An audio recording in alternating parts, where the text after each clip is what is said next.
Hey, what's up? Welcome back. If you're new here, this channel is about the books that actually change how you think, not the ones that just sound good. The ones that rewire something. And today's book does exactly that. Mindset. After reading this book, I realized I didn't. Not really. 10 minutes. I'll show you what it actually means and why it matters way more than you think. Let's go. What if one single belief about yourself determined whether you succeed or fail at almost everything in life? Not your talent, not your intelligence. One belief. A researcher named Carol Dweck sat children down one at a time and gave them puzzles to solve. The first ones were easy, then the problems got hard. She expected some kids to struggle. She did not expect what happened next. One 10-year-old boy pulled up his chair, rubbed his hands together, and said, "I love a challenge." Another child looked up with a pleased expression and said, "I was hoping this would be informative." They didn't feel like they were failing, they felt like they were learning. Dweck had never seen anything like it. These children knew something most adults never figure out. I read Mindset by Carol Dweck 3 times. Here is everything that matters in the next 10 minutes. Let's go. Dweck discovered that people operate from one of two fundamentally different beliefs about their abilities. The first she calls the fixed mindset. You believe your intelligence and talent are fixed, carved in stone. You have a certain amount, that's it. The second is the growth mindset. You believe your abilities can be developed through effort, learning, and persistence. You are not a finished product, you are a work in progress. This is not just a theory. It changes everything: how you handle failure, how hard you work, whether you reach your potential, and how you treat the people around you. In the fixed mindset, every situation becomes a test. Will I look smart or dumb? Will I succeed or fail? Will I be a winner or a loser? The consuming goal is to prove yourself over and over in every situation. In the growth mindset, every situation becomes an opportunity. The question is not, will I look smart? The question is, what can I learn here? The goal is to develop yourself, not to validate yourself. Here is what that looks like in real life. Imagine you get a C+ on an exam, get a parking ticket, and your best friend brushes you off on the phone. Same bad day, two completely different people. The fixed mindset person says, "I am a total failure, I am a loser, life is pointless." They spiral into paralysis. They stop trying. Some of them cheat on the next exam, not because they are bad people, because they see no other route to looking competent. The growth mindset person says, "I need to study differently, pay the ticket, find out what's wrong with my friend." They are upset too, but they are not defined by the setback. They move. This is the most important thing Dweck discovered about failure. In the fixed mindset, failure is an identity. I failed becomes I am a failure. In the growth mindset, failure is information. It tells you what to do next. Jim Marshall, a defensive player for the Minnesota Vikings, once ran the wrong way during a game and scored a touchdown for the opposing team. On national television, the shame was overwhelming. At halftime, he thought, if you make a mistake, you have to make it right.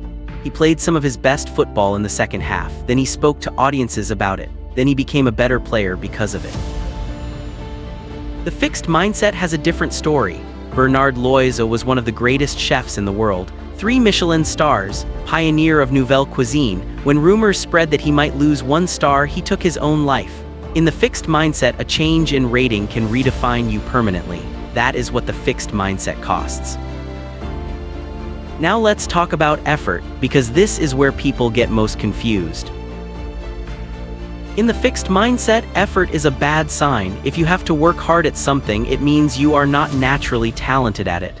Things come easily to people who are true geniuses. This belief is everywhere, and it is quietly destroying people's potential. In the growth mindset, effort is what makes you talented. Without effort, your talent is just a starting point. With effort, that starting point becomes something extraordinary. Babe Ruth is remembered as a natural, but Babe Ruth loved to practice. When he joined the Boston Red Sox, veteran players resented him for wanting batting practice every day. He wasn't just a rookie, he was a pitcher who showed up wanting extra swings. He was constantly studying, refining, building. What we call natural genius was a lifetime of deliberate work.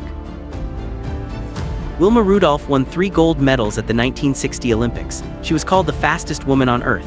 As a child, she nearly died of polio and had a paralyzed left leg. Doctors gave her no hope of walking normally. For 8 years, she pursued physical therapy obsessively. At 12, she shed her leg brace. Then she started losing every race she entered. Then she became the fastest woman alive, not a natural, a grower. Here is the equation that changes everything. Effort plus time plus strategy equals ability. Your current level of skill is not your ceiling, it is your floor. Let's look at where mindset shows up most powerfully, starting with how we raise and teach children. Dweck ran an experiment. She gave 5th graders a set of moderately difficult puzzles. All of them did well. Then she split them into 2 groups. She praised one group for their intelligence, "Wow, you must be really smart." She praised the other group for their effort, "Wow, you must have worked really hard." Then she gave both groups a choice, an easy set of puzzles or a harder set that they would learn from. 67% of the intelligence-praised kids chose the easy set. They wanted to keep looking smart. Most of the effort-praised kids chose the harder set. They wanted to keep learning. Then she gave everyone hard problems designed to be too difficult. The intelligence-praised kids fell apart. They said things like, "I'm not smart enough for this." Their performance dropped. The effort-praised kids stayed engaged. Their performance held or improved. What you say to a child after they succeed shapes their entire relationship with challenge. Praise the person, fixed mindset. Praise the process, growth mindset. This applies directly to how we handle failure in front of children. When a child fails, the fixed mindset parent asks, "Why didn't you do better?" The growth mindset parent asks, "What did you learn? What will you do differently?" The best teachers Dweck studied shared one belief: every student in this classroom can learn, not the talented ones, everyone. These teachers would not give up on a struggling student because they didn't see struggle as evidence of permanent inability. They saw it as the current state, not the final state. Now let's look at sports, because this is where the mindset difference becomes most visible. Michael Jordan was cut from his high school varsity basketball team. He went home and cried. Then he made himself into arguably the greatest player who ever lived. How he once said, "I've missed more than 9,000 shots. I've lost almost 300 games. 26 times I've been trusted to take the game-winning shot and missed. Every miss was a lesson. Every loss was fuel." Hamm, the greatest female soccer player of her era, was always asked, "What is the most important thing for a soccer player to have?" Every time, without hesitation, she answered, "Mental toughness." And then she added, "It is one of the most difficult aspects of soccer and the one I struggle with every game and every practice." She was the best in the world and she was still learning. John Wooden, the legendary basketball coach, said this, "Ability can get you to the top, but it takes character to keep you there." Character, he believed, came directly from the growth mindset. The willingness to keep developing, keep working, keep learning, even when you are already winning. The fixed mindset athlete wants to prove they have talent. The growth mindset athlete wants to develop skill. Over a career, the difference in outcomes is not even close. Let's move to business, where the stakes are enormous and the mindsets show up in how leaders treat everyone around them. In 2001, Enron collapsed. What happened? Malcolm Gladwell wrote about the talent mindset that had infected American business. Companies recruited people with the most impressive credentials, paid them enormous amounts, and essentially told them, "You are special, you are a genius, you do not need to learn, you already are." The result was a culture where admitting mistakes was unthinkable, where looking smart was more important than being competent, where fixed mindset thinking rotted the organization from the inside. Compare that to Jack Welch at General Electric. When one of GE's companies was hit by a scandal involving fraudulent trades, Welch called 14 of his top colleagues personally to apologize. "I blamed myself for the disaster," he said, "not his lawyers, not the system, himself." Or Lou Gerstner, who was called in to turn around IBM when it was dying, he overhauled the culture completely. Wall Street sneered, they called him a failure. A few years later, IBM was leading its industry again. The difference between Enron and IBM was not talent, it was mindset. Fixed mindset leaders need to be the smartest person in the room. They surround themselves with people who agree with them. They punish dissent. They hide failures. Growth mindset leaders actively look for people who will challenge them. They reward honest feedback. They treat failure as a learning opportunity for the whole organization. Mindset also determines the quality of your relationships. In Dweck's research, people with the fixed mindset wanted a partner who would put them on a pedestal, make them feel perfect, worship them. In other words, they wanted a mirror for their self-image, not a partner. People with the growth mindset wanted something completely different. They wanted a partner who would see their faults and help them work on them, challenge them to become a better person, encourage them to learn new things. They didn't assume they were fully evolved. They wanted to grow together. The fixed mindset also creates the belief that good relationships should be effortless. If we were truly compatible, this wouldn't be hard. So when conflict arises, they interpret it as evidence that the relationship is wrong, rather than as normal friction in two people learning to build something together. The growth mindset says, relationships are built, not found. The work is the relationship.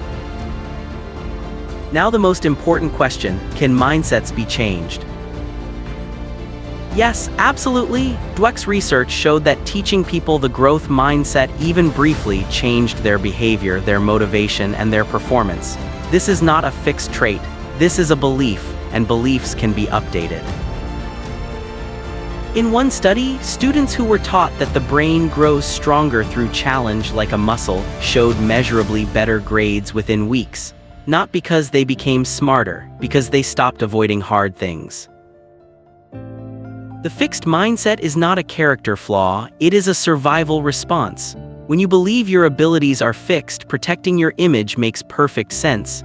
Every challenge is a threat, every failure is a verdict. Avoidance becomes rational. The problem is that it costs you everything you could have become.